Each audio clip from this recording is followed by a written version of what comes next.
एक बार होली के त्योहार पर आलू भाइयों ने अपने साथ पिचकारियां और रंग लिए।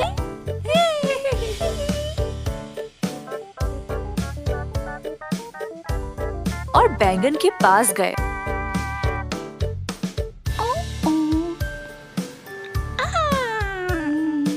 आलू भाइयों ने बैंगन पे पिचकारियां चलाई और खूब रंग फेंका, जो टोकरी में बड़े आराम से सो रहा था। बैंगन जाग गया और गुस्से से दोनों की ओर देखा। अब बैंगन को भी उन पर रंग डालना था, तो वो झट से उठ गया और उनको भगाने लगा, हाथ में पिचकारी लिए हुए। तेरी मेरी लड़ाई, वो सब छोड़ के गले मिले। तीनों दोस्त एक दूसरे पर रंग डालकर बड़े मजे ले रहे थे। फिर तीनों मिलकर भिंडी के पास गए। चोरी छुपे तीनों एक दूसरे पे चढ़कर भिंडी को भी अब रंग बिरंगा बना दिया। एक सेकंड, रुको, मैं भी खेलूंगा। एक मिनट, धीरे। रंगीन भिंडी पीछे मुड़कर बोली, हे, हैप्पी होली दोस्तों, मुझे भी तुम लोगों के साथ खेलना है। ये आओ साथ खेलें। पर हमारे पास केवल 4 रंग है। कोई बात नहीं, इन 4 रंगों को मिलाकर हम 3 और रंग बना सकते हैं। पर कैसे? हमें बस लाल रंग को लेकर बाकी रंग सफेद, पीला और नीला के साथ अलग अलग मिलाना है। ये देखो, लाल और सफेद बन गया गुलाबी। लाल और पीला बन गया नारंगी।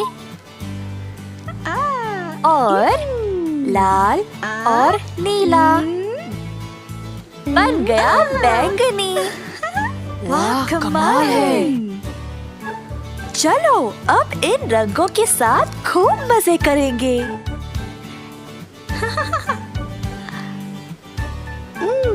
लगता है तुम सब लोग बड़े मजे कर रहे हो।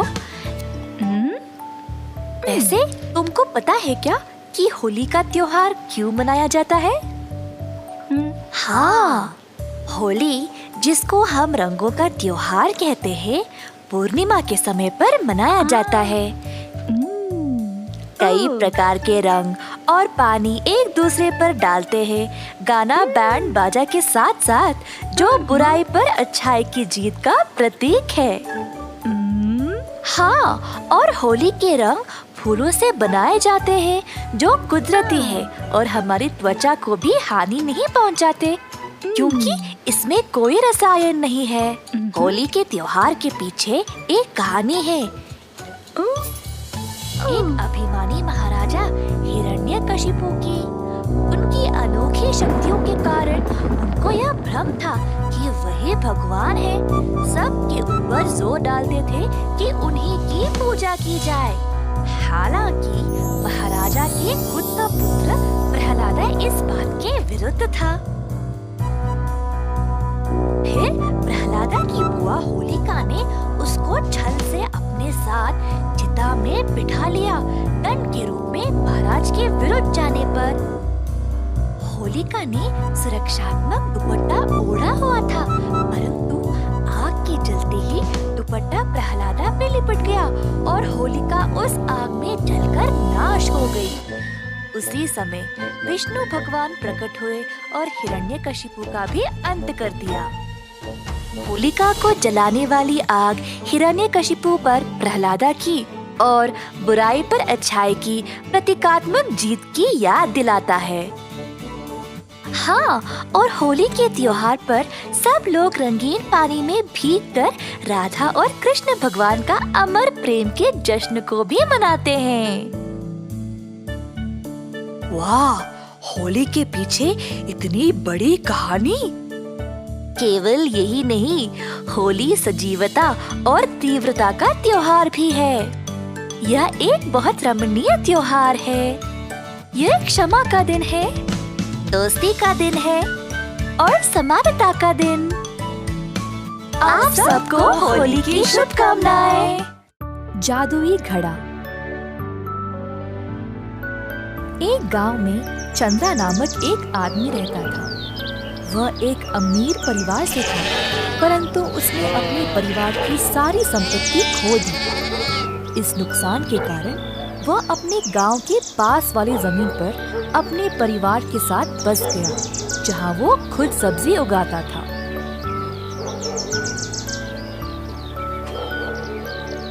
उसकी पत्नी मिट्टी के पुतले बनाती थी। कुछ साल बाद चंद्रा की सेहत भी कमजोर होने लगी। एक दिन उसने अपने 2 आलसी जुड़वा बेटों को बुलाकर कहा, मेरे बच्चों, तुम लोगों को तो पता ही है मेरी तबीयत अब ठीक नहीं रहती, और कब तक तुम लोग बिना काम किए जियोगे। जब तक मैं तंदुरुस्त था मैंने तुम लोगों का ख्याल रखा, पर अब तुम्हारी माँ भी ज्यादा कुछ नहीं कर पाएगी। कृपया अब से काम पे लग जाओ और मेहनत करो। चंद्रा ने भरे मन से अपने बेटों को ये बात समझाने की कोशिश की, परंतु लड़कों ने उनकी बात टाल दी। बस एक दूसरे को देखकर हंसने लगे और चले गए। चंद्रा परेशान था कि उसके बेटे उसके बातों को कोई भाव नहीं दे रहे। उसको लगा कि अब उसे कुछ ना कुछ तो करना ही पड़ेगा, नहीं तो उसके बेटे ऐसे ही रहेंगे और फिर कल को समाज में नहीं रह पाएंगे। मेरे बच्चों, कई साल पहले हमारे पूर्वज राजमहल में रहा करते थे। उस महल के पीछे एक कमरा है जिसकी चाबी सिर्फ मेरे पास है। चाबी ले जाओ और सारी कीमती चीजों को ले आओ। ध्यान रहे कि तुमको कोई ना देखे। दोनों बेटों ने बहुत ही उत्साह से अपने बापू की बात सुनी। उनसे अब रहा नहीं गया ये जानने के लिए कि उस कमरे में है क्या।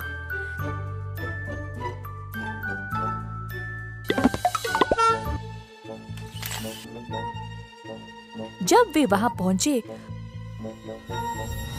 तो उनको केवल एक मिट्टी का घड़ा मिला। अरे, जब बापू ने बोला कि यहाँ कुछ खजाना है, मुझे लगा कुछ हीरे मोती होंगे, परंतु इधर तो केवल ये मिट्टी का घड़ा है। हाँ, सही बात। अब क्या करें? वैसे भी हम इतनी दूर आए हैं, चलो इसी को ले जाते हैं।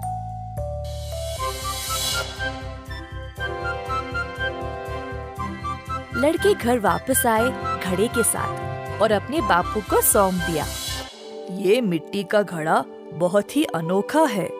मुझे इसका जादू नहीं पता, परंतु ये घड़ा तुम लोगों का जीवन ही बदल डालेगा, इतना तो पक्का पता है मुझे। लड़कों ने बापू की बात ध्यान से सुनी और अंदाजा लगाने लगे कि इस घड़े का इस्तेमाल कैसे करें। बहुत कोशिश की, परंतु इस घड़े का जादू समझ नहीं पाए। कुछ दिनों बाद छोटे बेटे ने एक फूल उखाड़ा, सूंघा और फिर नीचे फेंक दिया। फूल उस घड़े में गिर पड़ा। पास में बड़ा बेटा पौधों को पानी दे रहा था, तो अचानक से उसने देखा कि वो घड़ा फूलों से भरा हुआ था। क्या? पानी डालने पर इतने सारे फूल खिल उठे? चलो हम इनको बेच के खूब पैसे कमाएंगे। दोनों बेटे बाजार गए और सारे फूल बेच दिए। अपनी कमाई लेकर घर वापस आ गए। जब उनको घड़े की विशेषता का एहसास हुआ तो वे बहुत खुश थे। दिन पे दिन वे घड़े का जादू का इस्तेमाल करने लगे। बहुत सारे सब्जी और फूल बेच के पैसे कमाने लगे।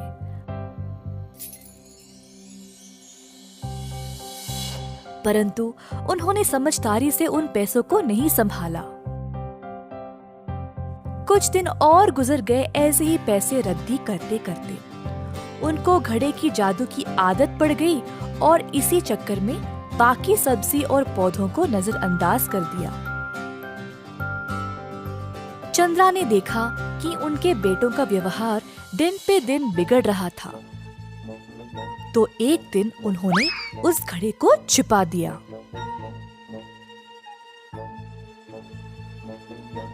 रोज की तरह दोनों बेटे घड़े को लेने आए, परंतु उनको वो मिला ही नहीं।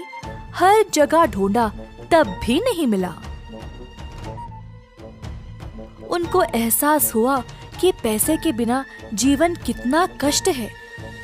तो आखिर में वे खुद सब्जी उगाना शुरू किए। अब रोज बड़ा बेटा सब्जी उगाता था और छोटा बेटा फूलों का ध्यान रखता था। जो कुछ थोड़ा बहुत फसल निकलती थी उसको बेचकर पैसे कमाते थे। मेहनत से जो भी उनको मिलता था अब वे समझदारी से खर्च करने लगे।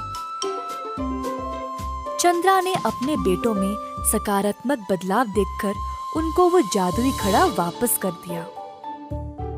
तुम दोनों ने इस जादुई घड़े का गलत इस्तेमाल किया था। ये घड़ा तुम्हें कठिन समय में काम आएगा और इससे कमाया गया धन को सोच समझ के इस्तेमाल करना चाहिए।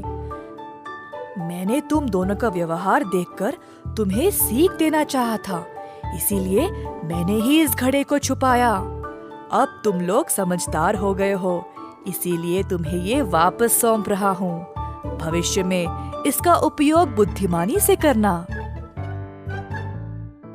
दोनों बेटों ने अपने बापू की बात मानी और वचन दिया कि केवल संकट काल में ही उस घड़े का उपयोग करेंगे।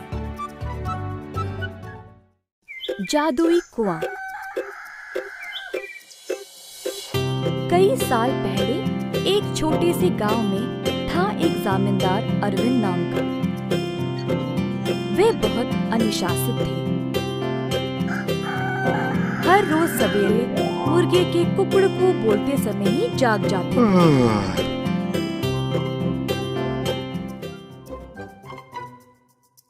फिर अपने नौकरों को जगा के उन्हें काम पे भेजते थे। चंद्रा और सूरी नामक दो मुलाजिम जमींदार के लिए काम पे नए नए आए हुए थे, परंतु वे दोनों काफी आलसी थे और सवेरे उठ के खेत में जाना उनके लिए बहुत कठिन लग रहा था।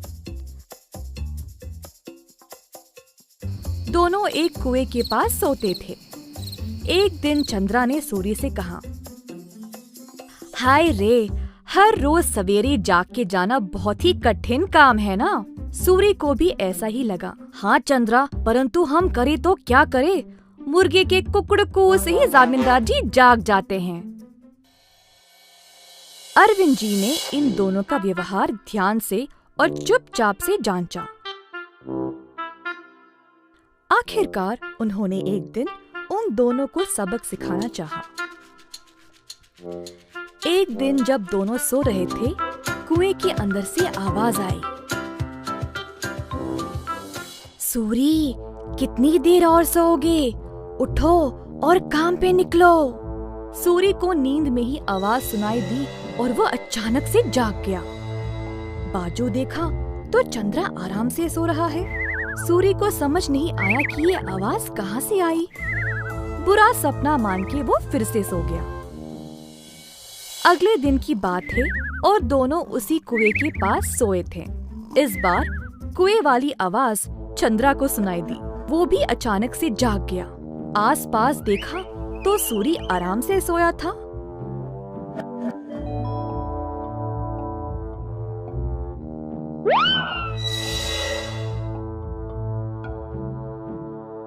कोई बुरा सपना था शायद, ऐसा सोचकर वो भी फिर से सो गया। अगले दिन जब वे दोनों फिर से वहीं पे सो रहे थे, अचानक से एक खतरनाक आवाज सुनाई दी। दोनों एक साथ जागे और डर गए, एक दूसरे को देखने लगे। भाई सूरी, आपको भी सुनाई दिया क्या? हाँ चंद्रा, मैं बहुत डर गया और ये कोई बुरा सपना भी नहीं है। ये भयानक आवाज इस कुएं से आ रही। मैं काम पे निकल रहा हूँ, तुम्हें आना तो आओ। रुको रुको, मैं भी आऊंगा। उस दिन दोनों ने बहुत मेहनत से खेत में काम किया और दोपहर में भोजन के समय जमींदार जी के पास आए।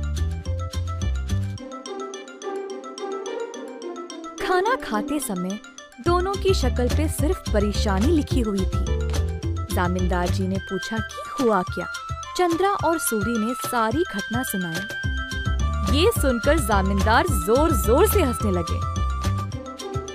सुनो तुम दोनों, वो कोई भूत या बुरा सपना नहीं था। मैंने देखा कि तुम दोनों कुछ ज्यादा ही आलसी थे, इसीलिए तुमको सबक देना चाहा। कुएं के पास वो मैं ही था जो आवाजें निकाल रहा था। अब आई समझ।